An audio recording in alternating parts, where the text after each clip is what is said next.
Ave Maria, gratia plena, Dominus tecum, benedicta tu in mulieribus, et benedictus fructus ventris tui, Iesus. Sancta Maria, Mater Dei, ora pro nobis peccatoribus. The world is mourning.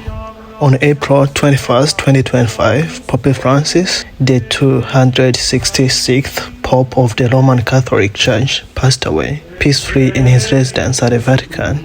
Ventris tui, Iesus. Sancta Maria, Mater Dei, ora pro nobis peccatoribus, nunc et in At 88 years old, his death marks the end of a papacy that transformed the modern church, challenged tradition, and touched millions of lives around the world.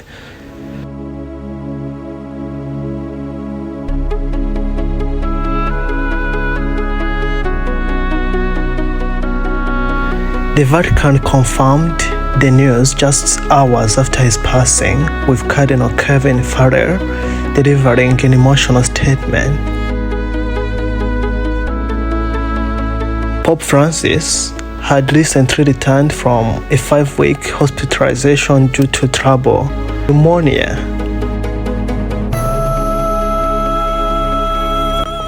While the official cause of death has not been confirmed, many reports point to the complications from his declining health.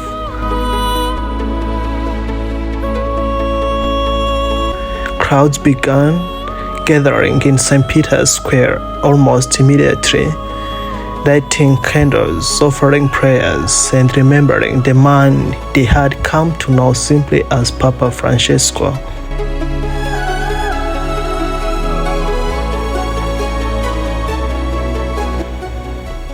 Born Jorge Mario Bergoglio in Buenos Aires, Argentina, Pope Francis was elected to the papacy in March 2013.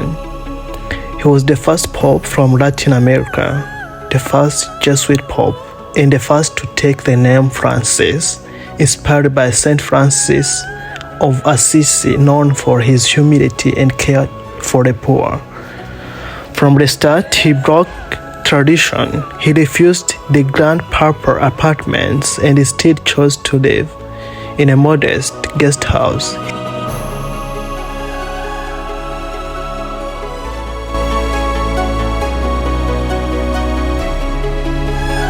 He traveled in a humble Ford Focus.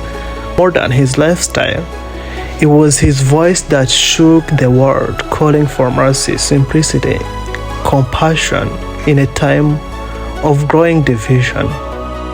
Throughout his 12-year papacy, Pope Francis championed causes that resonated far beyond the walls of the Vatican. He became a global advocate for the environment, releasing the encyclical Laudato Si, urging nations to combat climate change as a moral responsibility. He reached out to the marginalized, washing the feet of prisoners and refugees, defending the dignity of migrants, and calling for acceptance of the LGBTQ community, famously saying, "Who am I to judge?" He worked to heal divisions within the church, though not without criticism from traditionalists. And during the COVID-19 pandemic, he was a beacon of unity, standing alone in a rain-soaked St. Peter's Square, praying for the world in silence. In the final weeks of his life, Pope Francis' health declined.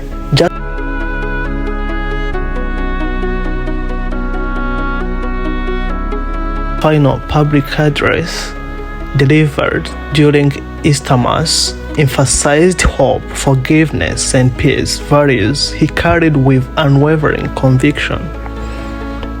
With his passing, the Catholic Church enters a solemn but essential phase, the sede vacante or vacant seat.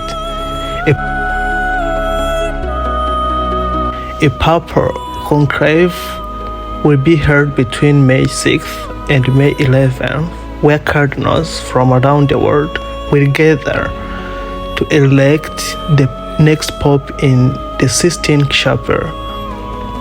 The eyes of 1.3 billion Catholics in the wider world now turn to Rome once again. Who will carry the torch of leadership next?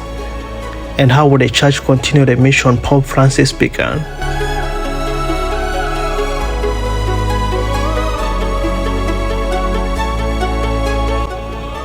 Pope Francis didn't just lead the Church, he humanized it.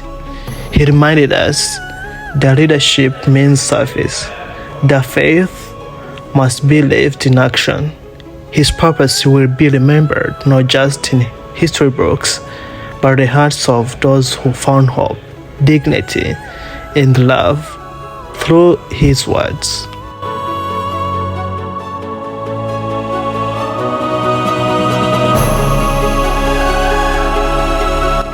May he rest in peace, and may his legacy of humility, justice, and compassion continue to guide us all.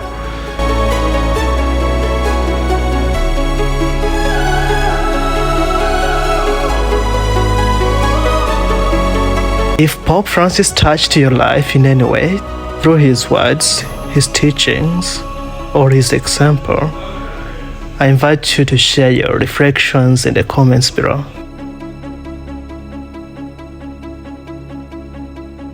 Thank you for watching.